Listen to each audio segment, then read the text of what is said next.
Hello everyone, welcome to our Let's Play series of Pillars of Eternity 2. This is Colonel RPG as usual, and I'm very happy that you're chose to join me today in Lost Ukaizu as we come to grips with the cipher in our team, and with a god as well. A tiny engraving reads, "In memory of Dumu, Tapua, and Tokima, Ngati's first chosen." Huh. I don't know where we're going, by the way. We're just exploring. A ruin, alright. It's not that ruinous that you can't walk the streets still. This looks like it was abandoned 2 years ago. That was the Grand Promenade. That's where we were. And now we're going to Ondra's Spire. Oh, before we do that, I want to change the name of my ship. This ship is called, what did I call the other ones? Yeah. Well, I suppose it is the submarine. It's not going to call Nautilus. It's not going to be called Nautilus. We can't name it Nautilus. Even though it was probably... No, actually, that wasn't the book that I first read. The first novel that I've ever read was The Mysterious Island by Jules Verne. And Nautilus is related to that. I'm not going to spoil it for you, though. Okay, big machine. With teeth. Alrighty.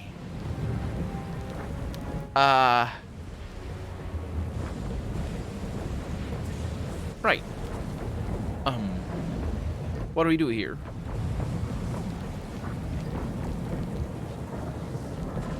We'll turn ourselves to face that. Happily.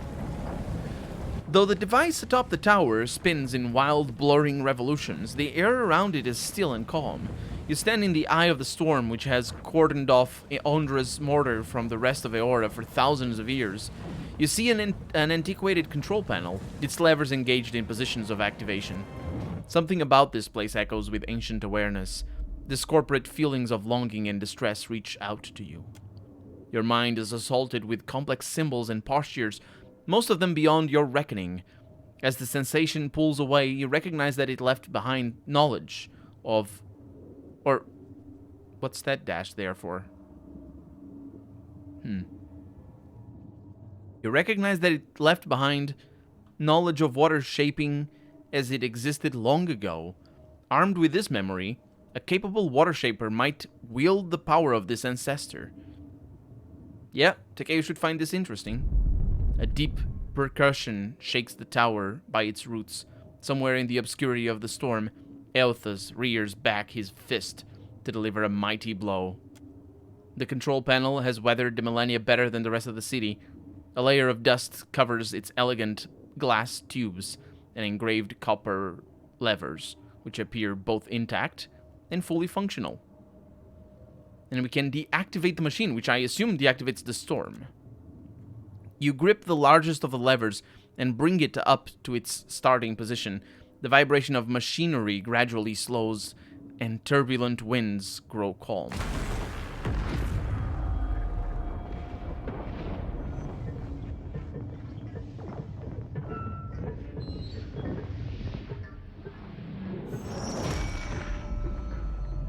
The machine controlling the storm winds down.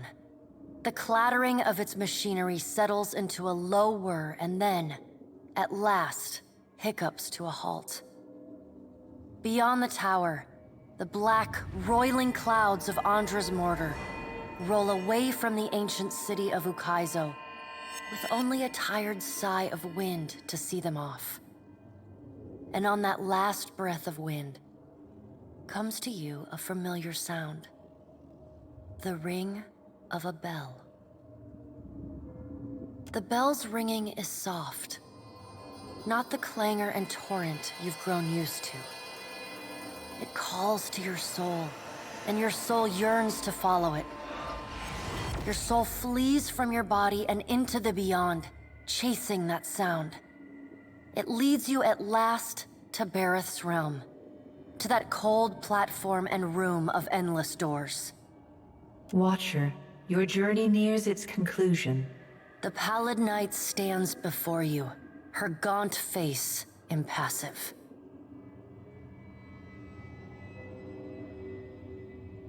What will come after this? That will depend on the will of Kith, whose desires are ever in flux.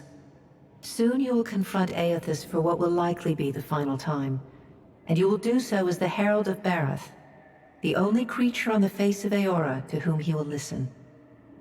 Remember that. The pallid knight inclines her head to you, black hair hanging lank in her face. She steps back and cedes the floor to Helia with a small, resigned sigh. If Aethys truly intends to go through with his mad plan to destroy the wheel, a generation's worth of souls will be trapped in the in-between. So many would suffer. How can Aethys be so cruel? He cannot just abandon them. Aethys must help the Kith find a quick solution. Abaddon strides forward. Aethys thrust this crisis on the Kith. They did not bring it upon themselves. Their only mistake was entrusting us to watch over them. Who will help them rebuild their world now? That's Abaddon, all right. Aethys will reveal every secret of the gods. Will Kith be able to change the established order if they have no wonder to inspire them? Aethys must help them resolve this quickly, lest every one of Aora's few remaining mysteries be laid plain.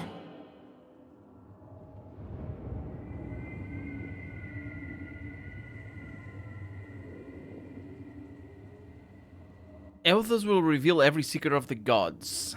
Yeah, that's not really the problem, though. It's Aethys' obligation to help us fix what he's about to break. Coddled children learn nothing that is not spoon-fed to them. With the wheel destroyed, Kith will tear themselves apart. It is the gods' duty to prevent that happening, lest they doom us all. And as Kith must be ruled, so too must the gods. I say that if Aethys is so eager to throw down the mantle of power and step aside, I shall take my rightful place as Queen of the Gods again. Oh, so Aethys is the king right now. That's never really established.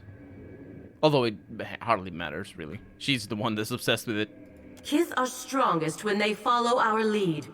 And we are strongest when we lead in turn. United in purpose with the gods, Kith can accomplish things that without us, they could never have even begun. They must be shown their boundaries to surpass them. Kith will not solve Aethys' puzzle on their own. And without an established order to fight against, the bonds that bind them dissolve, and they fight amongst themselves. Without an established order to fight against. What does that mean? Without the gods to fight against? They don't have the gods to fight against. You guys do barely anything. Or anything at all, really. I mean, apart from the whole Aethys. Aethys is the one that does things.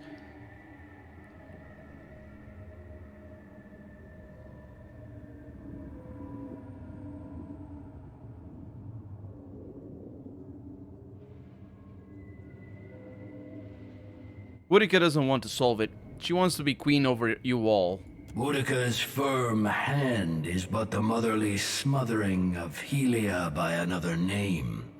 Mortals should have no special advantages.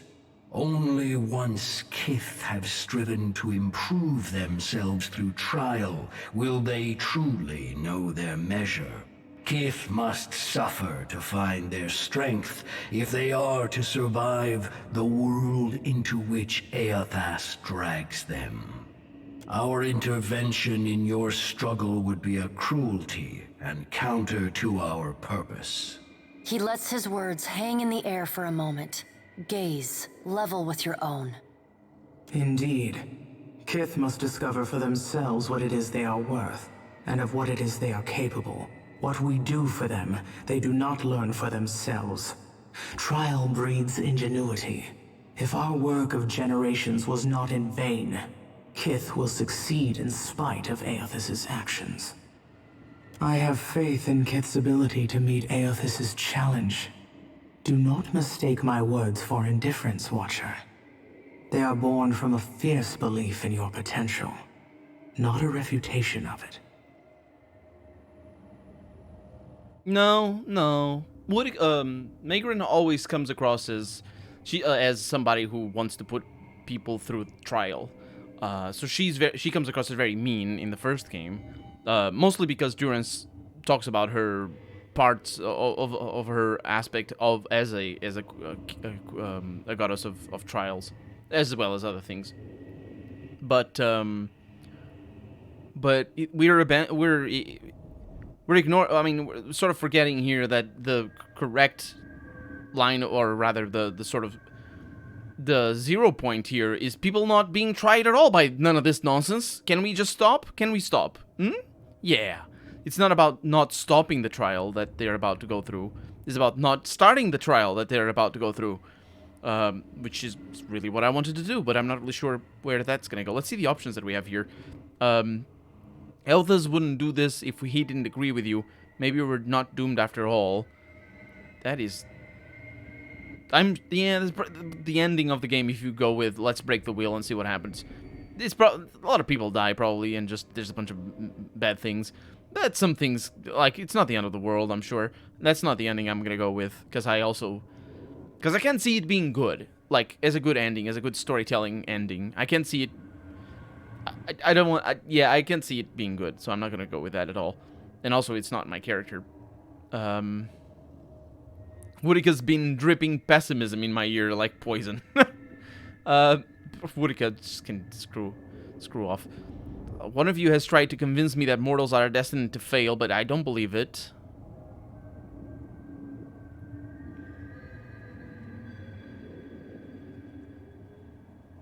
And here is me saying that Kith don't have hope. But again, it's not like... and the line is, our leaders couldn't even work together on the threat of Eothas destroying the wheel. That's true, but the problem is we're not trying to... I don't know... not kill ourselves, for example, in sort of a self-annihilation or a mutual annihilation sort of deal that comes about due to our action. We're not trying to do that. We're trying to just not be sucked into the void by the destruction of a supernatural wheel of souls. So it doesn't work like that.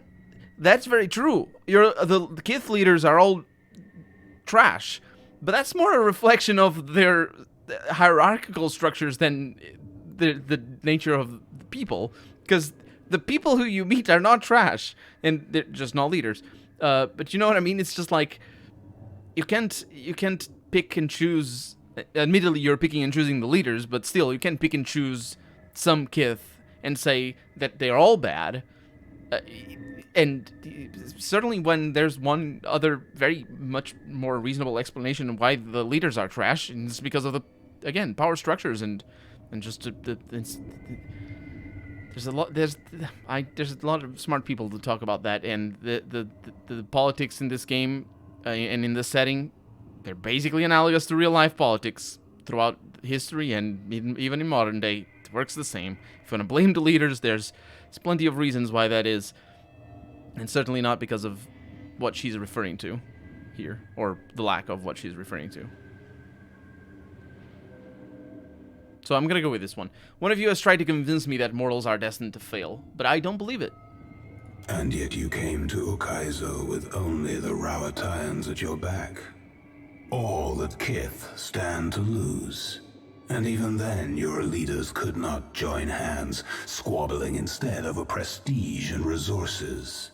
You believe that will change when my final death comes calling? You are a greater fool than I thought. Yeah, that doesn't need to change. That's not the issue. We're not... It'd be kind of good. It would work well, or it wouldn't work well. It'd be a reference to another thing, is what I mean to say. If the fact that they are indeed squabbling over prestige and resources, if this fact actually contributed to the destruction of the wheel, they would make it an analogy for climate change, for example. And then this sort of discussion would matter a lot. And you'd be like, yes, they're scum. And yes, that people are failing to unite and all that. And then you'd have, like, only the Rawatayan, and even the Rawatayans, they had to be bought, basically, by the killing of a queen, or with the killing of a queen, so that they would help me. So even they wouldn't help me without interest, you know? So, but as it is, it's not their doing. And it's different. It's sort of like, the leaders don't matter. The people surely want this solved. The vast majority of people want this solved. It's just their leaders don't really care as much for that. Margaret is blinded by her affection for mortals. She does not see that entropy is the destiny of all things. If Eothas were wise, he would destroy everything. End life. End reincarnation. End death. Kith have had their chance. It is time to let silence reign. As Rimmergon's words fade, the Pallid Knight returns. She no longer towers over you, a giant even among the gods, but meets you at your height.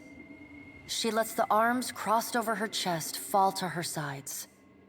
She speaks to you openly, plainly, an expression almost like tenderness, turning up the corners of her lips. The god of entropy? Oh no, that's Rimmergand. I kind of wanted to see what she's the god of. They are the god of, because there's the other aspect. Well, Watcher, you know where we stand. What do you believe?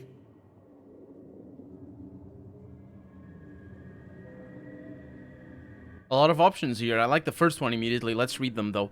The first one is, the will is your creation. You owe us your help in fixing it. The second one is, everything that's happened, everything that will happen, it's the gods' fault. We're better off without you. Honestly, yes. I probably will go with that. True change, lasting change. It demands sacrifice. The coming days will be hard, but will be better for it. Yeah, that's always a bad argument. I don't know a single historical event where this argument fits and is a good change. Things are fine as they are. If we can't stop Eothas from destroying the wheel, we should only rebuild it as it was. I don't care. The gods did what they could. We'll take it from here. And the last one is, I don't know. The gods, the wheel. I'm not sure of anything anymore. Okay, let's go with the one that says it's all their fault and we're better off without them. But I'm not sure we're actually going to be able to kill them.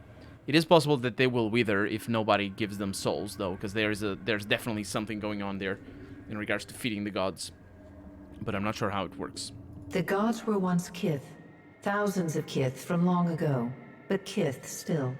If we are diseased at our core, as you imply, then so too are you. Nah, that's just racist, really.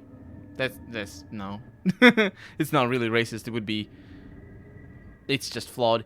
Because racism implies it implies obviously discrimination based on cultural definitions of race rather than just saying that every member of a single species is the same. That's just generalization. But her argument is just bad. It's like, you're a person too, so me. That argument is that argument is just so bad. It's like every time you criticize a politician, they come back at you. No, I'm a person as well, so you are as bad as I am. It's like, what? Can't you? It took a little while for me to grasp what's actually being said over here, but it's really rubbish. It's really rubbish. If this is your canonical rationalization for your what's the word, for your place in the world, if this is what you tell yourself when you go to sleep, but if we're bad, well, we're Kith, we were Kith once. Yeah, definitely you couldn't have acquired the bad by becoming powerful, because that's how it works anyway. Now the time has come for us to part, Watcher. I laid upon you a difficult duty, and I know you desire to be free of it. You will be in time, but not now. You have work to do yet. You are no stranger to hard choices. You killed Theos, and when his soul was laid bare before you, you chose to destroy it. You granted him peace. Yeah, it was mostly so you wouldn't be reincarnated again. And I bet like 90% of the players who choose this the first time around do it for the same reason. Remember the strength it took to make that choice, and know that you alone may sway Aethys now. When you stand before him, choose your words carefully. She claps her gauntleted hands together, and a sound like thunder rumbles through the room. As the floor crumbles and falls away beneath you, you hear the sound of a single bell ringing, and beneath it, the faintest whisper.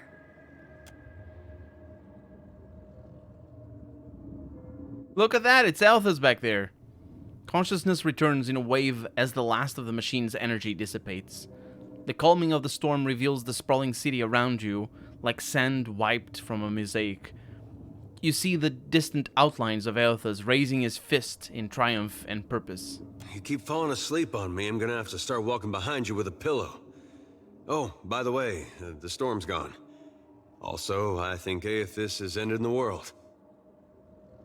Adair takes a long draw from his pipe and nods as he stares at the Colossus in the distance. If all your missions involve this many head wounds, then I volunteer to set the next one out. Maya rubs the back of her head and winces. Ishiza lets out a pained squawk. God's darnation. My head. Shori presses a palm to her brow as she struggles to her feet. Peering over the edge of the tower, you make out a distant shape amid the ruins below. A galleon has limped close enough to drop anchor. The once proud flag of the Valiant Trading Company hangs in weather-worn shreds. The empty deck tells that the surviving crew have long since boarded a skiff and rowed to shore, which means you're no longer alone on Ukaizu.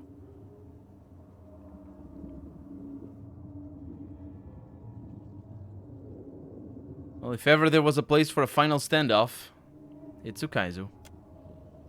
I was gonna sigh, but this is fairly inconsequential.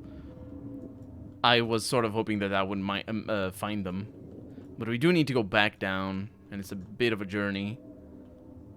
Also, the game is very quiet up here. Blurred edges and all that. That's a cool effect. I like it. I'm not really sure why it's all blurred edges, though. Let's look around. What is Elthas punching?